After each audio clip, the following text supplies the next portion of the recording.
Hey everyone, welcome back to my channel. Today we are starting our 4.3 exercise which is related to the quadratic equation. हम पिछले classes में second question को solve कर चुके थे 4.3 exercise को। तो आज हम 4.3 एक्सरसाइज के थर्ड क्वेश्चन के सब क्वेश्चन नंबर थर्ड क्वेश्चन को हम सॉल्व करेंगे और देखेंगे इस क्वेश्चन में क्वेश्चन क्या पूछ रहा है, क्वेश्चन किस तरीके से पूछ रहा है।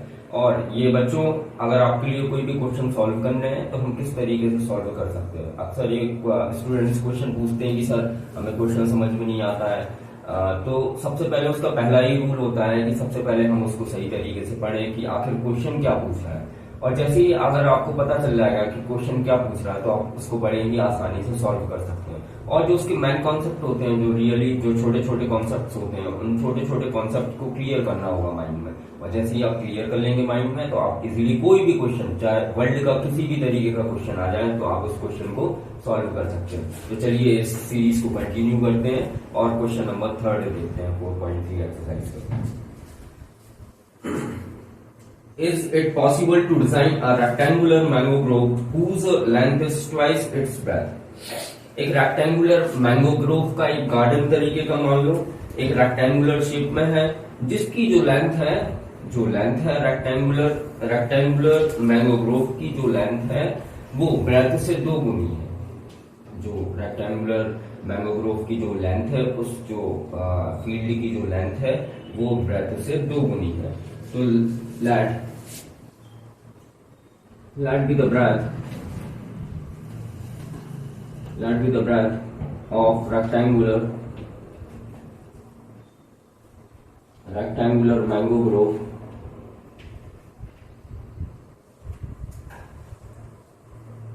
is, आप खुद सोचिए यहाँ पर कि अगर हम ये थर्ड क्वेश्चन में जो पूछा जा रहा है, length is twice its breath, length is twice its breath, तो लेंथ जो है वो ब्रेथ की 2 गुनी है।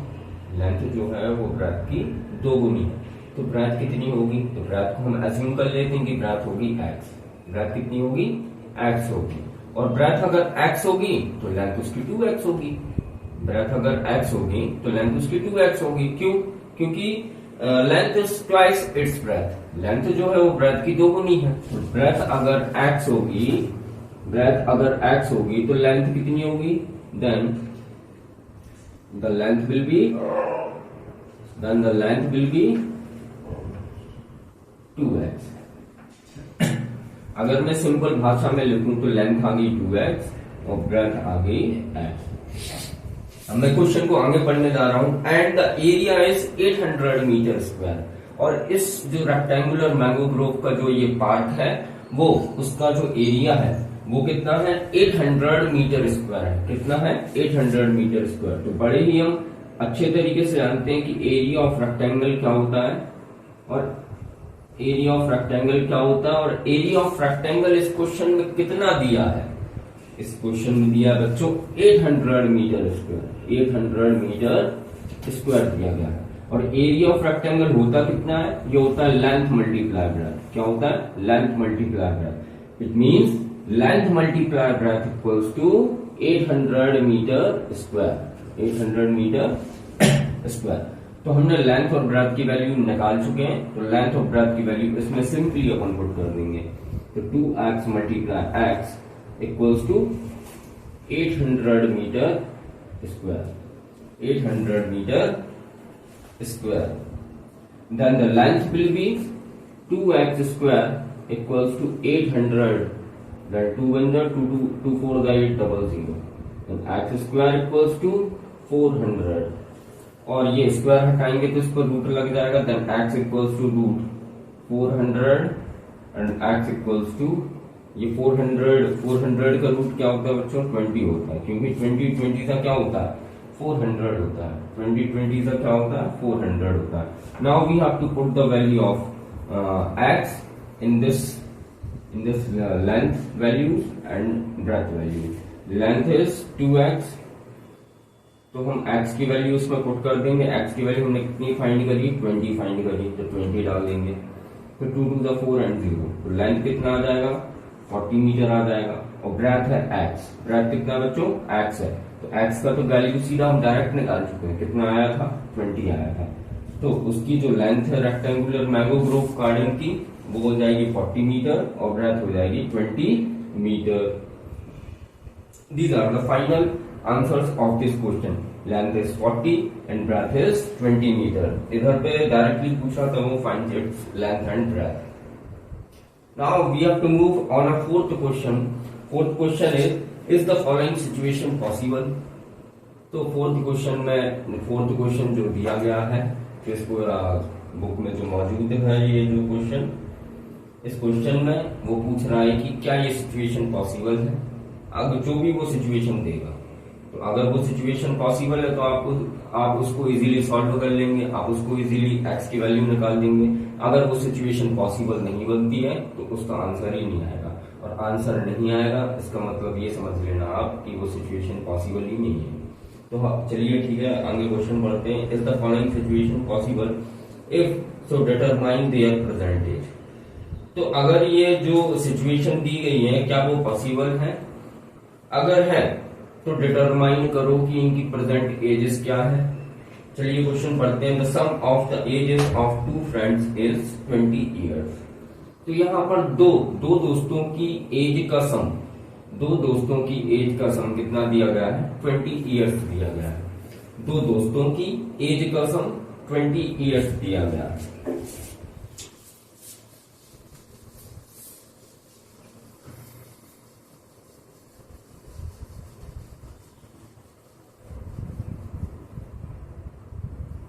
There is two friends and the sum of their ages is 20 years. The sum of their ages is 20 years. Let the first person age is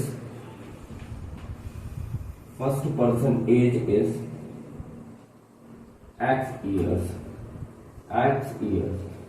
तो हम मान लेते हैं कि पहले पर्सन की एज कितनी है? X है। तो दूसरे पर्सन की कितनी होगी? सेकंड पर्सन की होगी बच्चों 20 माइनस एक्स। कितनी होगी? 20 माइनस एक्स ईयर।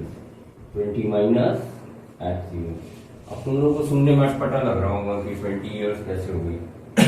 चलिए मान के चलते हैं कि 20 ईयर्स सम दिया गया है।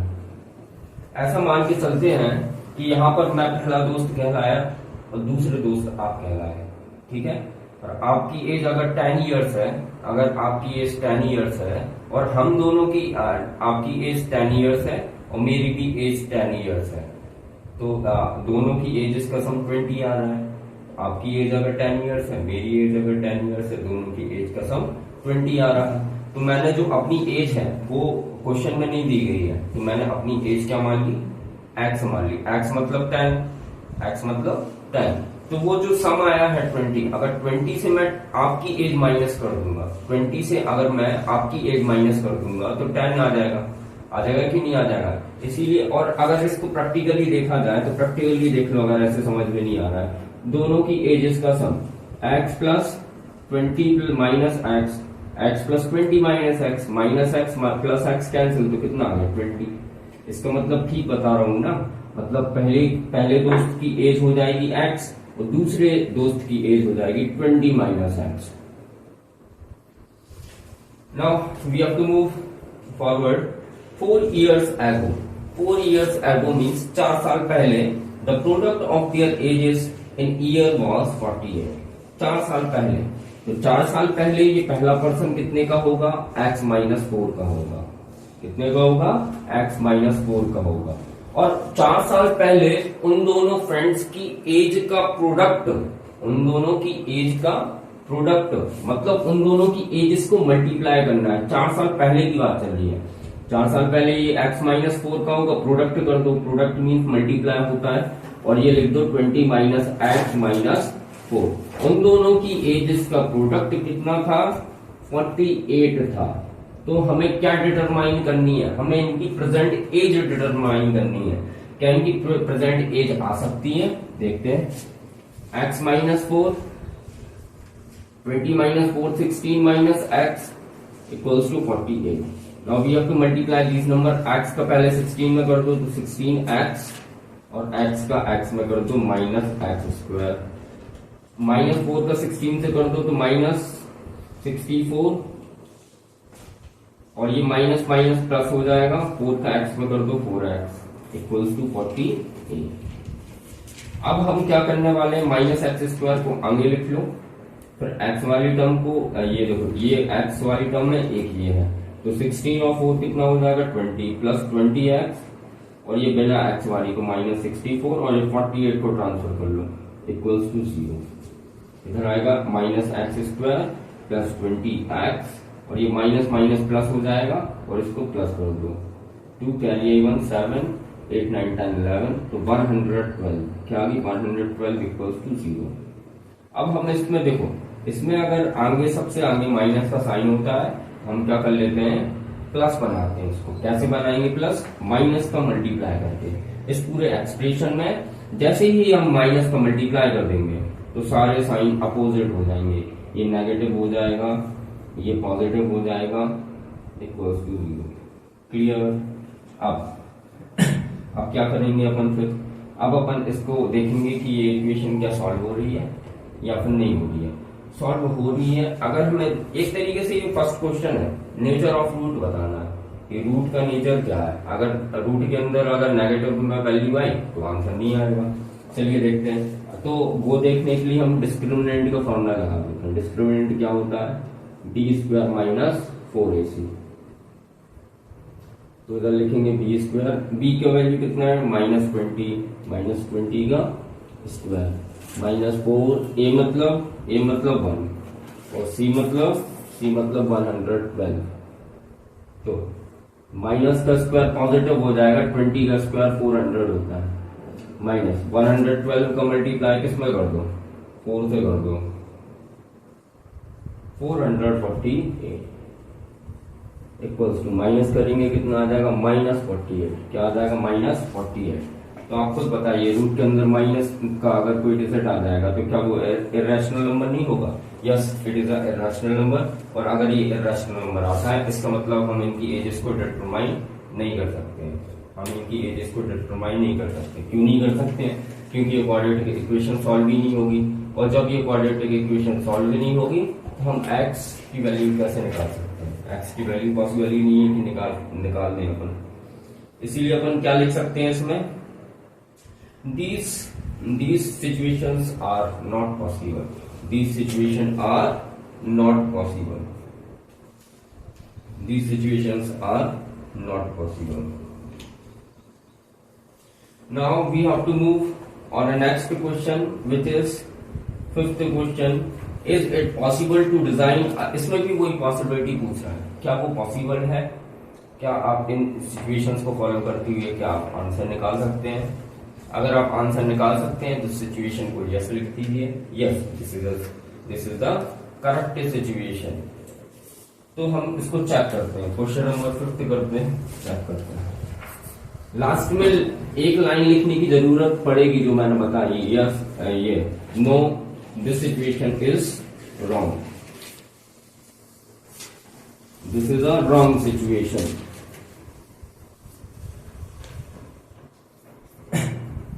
Question number 5. Question number 5. Is it possible to design a rectangular path of parameter 80 meter? Parameter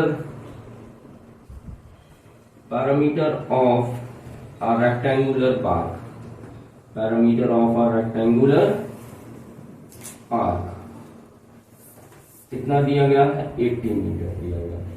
कितना दिया गया 80 मीटर दिया गया। और हम बड़े अच्छे तरीके से जानते हैं कि पैरामीटर ऑफ रेक्टेंगुलर पार्ट होता क्या है 2l प्लस बी होता है। क्या होता है 2l प्लस बी होता है। ये पैरामीटर होता है 2l प्लस बी। अगर ये पैरामीटर होता है तो पैरामीटर बुक के अकॉर्डिंग 80 दिया गया है, अपने अकॉर्डिंग ये होता है। तो भाई अपनी भी तो बात मानी जाएगी, अपनी भी बात मानेंगे, बुक की भी बात मानेंगे। अपनी बात अपन ने अपनी रख ली, उसकी बात उसकी रख ली, तो उधर पे 2l plus B equals to 80 आ गया। अब यहाँ पर l plus B equals to 80 upon ये 2 को नीचे ले जाओ, 2 1 जा 2 4 जा 8 and 0, then l plus B equals to 40। क्या आ जाएगा बच्चों, l प्लस बी का वैल्यू आ जाएगा 40, मतलब उनकी लेंथ और ब्रेड्थ का सम कितना आ जाएगा 40 आ जाएगा। अब आगे बोलता है and area is 400 metre square. Area of a rectangular park, area of a rectangular, area of rectangular park कितना दिया गया है, 400 मीटर स्क्वायर, कितना 400 मीटर स्क्वायर। और हम बड़े अच्छे तरीके से जानते हैं कि एरिया, किसी भी रेक्टेंगल का एरिया जो होता है वो होता है length multiply breadth equals to, ये दिया गया है 400 metre square. Area of rectangle क्या होता है, लेंथ मल्टीप्लाई ब्रेथ, और लेंथ मल्टीप्लाई ब्रेथ की वैल्यू किसके इक्वल हो जाएगी, 400 मीटर स्क्वायर के इक्वल हो जाएगी। Now we have to assume this is the first equation and this is the second equation. अब इस second equation से हम किसका वैल्यू निकालने वाले हैं, b का निकालने वाले हैं। किसका वैल्यू, b का। तो b का वैल्यू हो जाएगा 400 अपॉन l, को नीचे चला जाएगा, ये l नीचे चला जाएगा, b का वैल्यू आ जाएगा 400 अपॉन l। तो इस वैल्यू को हम इसमें डाल देंगे, पुटिंग द वैल्यू ऑफ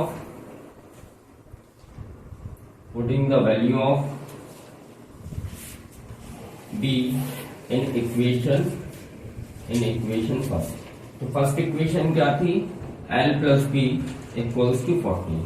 तो b की वैल्यू हम कितना निकाल चुके हैं, b का वैल्यू हम निकाल चुके हैं 400 अपॉन l इक्वल्स टू 40।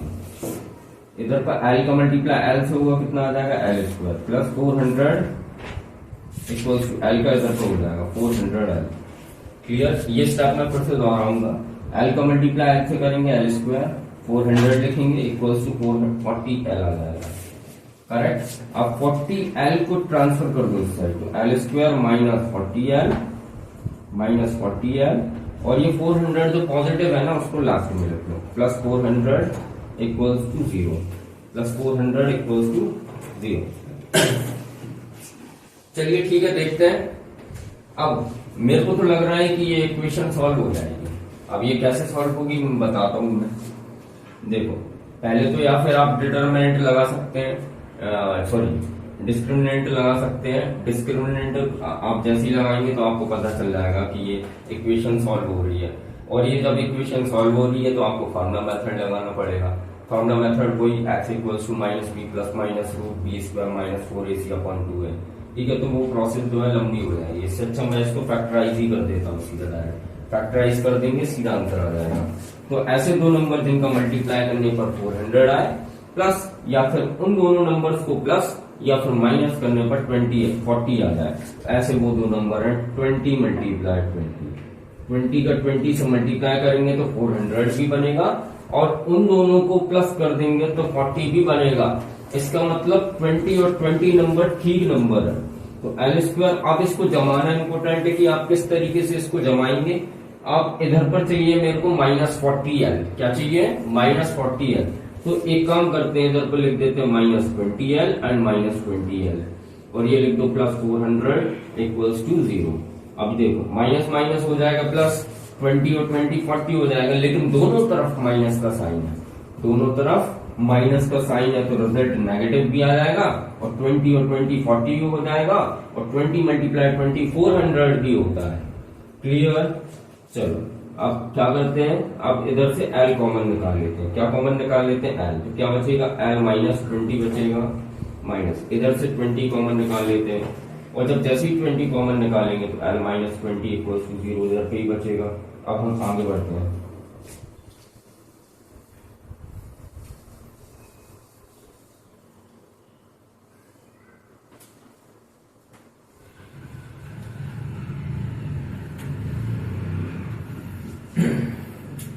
इधर पर इन दोनों से l -20 फिर कॉमन आ गया, l -20 कॉमन निकाल चुके हैं, तो क्या बचा, l -20 बचा, क्या बचा, l -20 बचा इक्वल्स टू 0, राइट। अब यहाँ पर क्या करने वाले हैं, देखो l -20 कितने टाइम्स दिया गया है, 2 टाइम्स दिया गया है, तो ऊपर स्क्वायर लगा सकते हैं, इक्वल्स टू 0 लगा सकते हैं। ये स्क्वायर जो है अगर हम उस साइड ले जाएंगे तो रूट बन जाएगा, और रूट 0 का मतलब कुछ नहीं होता है। इसका मतलब l -20 इक्वल्स टू 0, तो l का वैल्यू क्या आ जाएगा, +20 आ जाएगा। क्या आ जाएगा, +20 आ जाएगा। तो हमें इसमें क्या फाइंड करना था, हमें फाइंड करना था लेंथ और ब्रेथ। तो हमारी वो जो सेकंड इक्वेशन से जो b का वैल्यू आया था, b का वैल्यू क्या था, 400 अपॉन l था। 400 अपॉन एल था और हम एल की वैल्यू निकाल चुके हैं, तो 400 अपॉन एल का वैल्यू 20। 0 से 0 कैंसिल, 2 × 2 to the 4 and 0, तो ब्रेथ कितनी आ जाएगी बच्चों, 20 मीटर आ जाएगी। लेंथ भी 20, ब्रेथ भी 20। अगर 20 और 20 अगर हम क्या करते हैं, अगर 20 और 20 से अगर लेंथ अगर 20 और ब्रेथ अगर 20 है, अगर उसका पैरामीटर निकालते हैं तो 20 20 40 हो जाएगा, 40 to 80 हो जाएगा कि नहीं हो जाएगा। और अगर हम इन दोनों की हेल्प से एरिया निकालते हैं, लेंथ और ब्रेथ की हेल्प से एरिया निकालते हैं, तो 20 20 सा 400। अब आप क्वेश्चन में देख सकते हैं वापस से कि एरिया 400 था और पैरामीटर 80 था, तो ये अपन ने एक तरीके से अपन ने वेरीफाई भी कर दिया, और वेरीफाई कर दिया, हम संतुष्ट हो गए कि भाई हमारे आंसर्स ठीक आ रहे हैं। हाँ चलिए, सो ये चैप्टर जो है वो लगभग क्या, ये तो पूरा ही फिनिश हो चुका है, ये ऑल फिनिश हो चुका है, सारे क्वेश्चंस सॉल्व हो चुके हैं।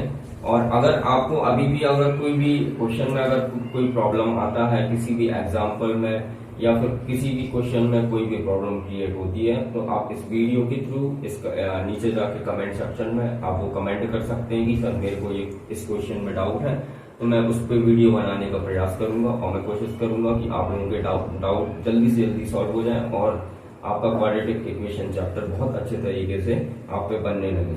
Thank you, have a nice day.